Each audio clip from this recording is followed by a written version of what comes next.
अस्सलाम वालेकुम स्टूडेंट्स, कैसे हैं आप। उम्मीद करता हूं कि आप खैरियत से होंगे। आज हम चैप्टर 4 का लेक्चर नंबर 5 देखेंगे और टॉपिक है हमारा आज का एंडोप्लाज्मिक रेटिकुलम। तो सबसे पहले हम देखेंगे कि एंडोप्लाज्मिक रेटिकुलम है क्या।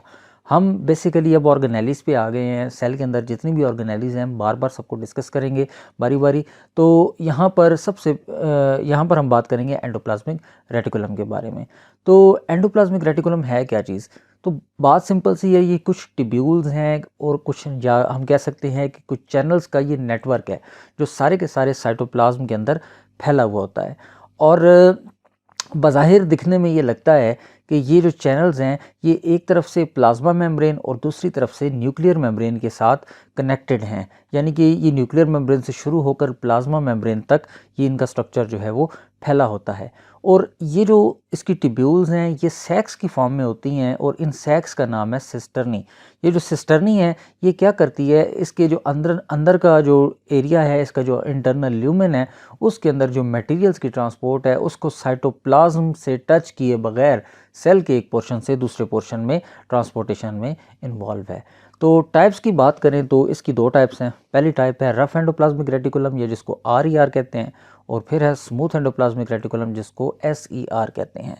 तो यहाँ पर अगर आप डायग्राम देखें तो यहाँ पर आपको जो पोर्शन नज़र आ रहे हैं, यहाँ पर न्यूक्लियस मौजूद है और न्यूक्लियस के बिल्कुल साथ देखें आपके जो रफ एंडोप्लाज्मिक रेटिकुलम है ये मौजूद है। और यहाँ पर देखें, क्योंकि यहाँ पर राइबोसोम्स मौजूद नहीं है तो यहाँ पर इसको स्मूथ एंडोप्लाज्मिक रेटिकुलम कहेंगे। ये भी इसके साथ ही कनेक्टेड होती हैं, आमतौर पर ये दोनों चीज़ें इकट्ठी पाई जाती हैं। तो बात करते हैं इसके फंक्शंस के हवाले से कि ये सेल के अंदर क्या फंक्शन परफॉर्म कर रहा है। तो सबसे पहली बात मैकेनिकल सपोर्ट। तो आप देखें कि ये न्यूक्लियर मेम्ब्रेन से लेकर सेल मेम्ब्रेन तक फैला हुआ है। तो ये सेल के अंदर जो एक मैकेनिकल सपोर्ट है उसको भी परफॉर्म कर रहा है, उसका सेल के लिए एक सहारे के तौर पर भी एक्ट कर रहा है, सेल के अंदर एक स्केलेटन के तौर पर भी, यानी कि आप कह सकते हैं कि एक्ट कर रहा है।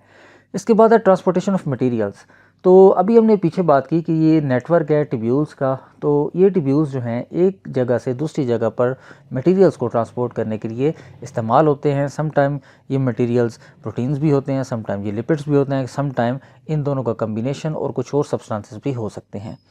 इसके बाद है synthesis and transportation of protein. देखिए जी, प्रोटीन बनाना काम होता है राइबोसोम्स का। तो ये synthesis and transportation of protein जो है ये smooth endoplasmic reticulum rough endoplasmic reticulum करेगी, क्योंकि उसके ऊपर मौजूद होते हैं राइबोसोम्स। तो राइबोसोम्स प्रोटीन बनाएंगे भी और आगे ट्रांसपोर्टेशन में भी ये मेम्ब्रेन जो है हमारी एंडोप्लाज्मिक रेटिकुलम ये इसको हेल्प करेगी। इसके बाद है डिटॉक्सिफिकेशन ऑफ हार्मफुल सब्सटेंसेस।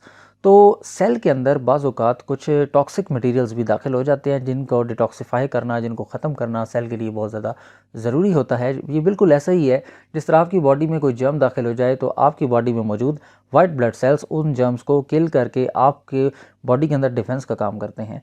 तो सम टाइम हमारी एंडोप्लाज्मिक रेटिकुलम जो स्मूथ है वो ये काम करती है। इसका एंजाइम सिस्टम जो है वो इन नॉन डिज़ायर्ड सब्सटेंसेस को डिस्ट्रॉय कर देता है, इनको मेटाबोलाइज कर देता है। तो इसमें स्टीरॉयड्स भी हो सकते हैं, कुछ कार्सिनोजेंस और टॉक्सिन्स जो हैं जो सेल के अंदर दाखिल होंगे, अनडिज़ायर्ड प्रोडक्ट्स, उनको ख़त्म किया जाता है। इसके अलावा इसका काम है जी लिपिड्स को बनाना, सिंथेसिस ऑफ लिपिड्स। तो सिंथेसिस ऑफ लिपिड्स जो है ये स्मूथ एंडोप्लाज्मिक रेटिकुलम करती है। इसके अलावा ये सिर्फ लिपिड्स नहीं बनाती, ये बहुत सारे और सब्सटेंसेस को भी सिंथेसाइज करने में हेल्पफुल है। मसलन प्लाज्मा मेम्ब्रेन आप देखें तो प्लाज्मा मेम्ब्रेन बेसिकली लिपोप्रोटीन है। तो लिपिड्स जो हैं वो यहाँ से सिंथेसाइज हो रही हैं स्मूथ से, और जो रफ़ है वो प्रोटीन सिंथेसाइज कर रही है।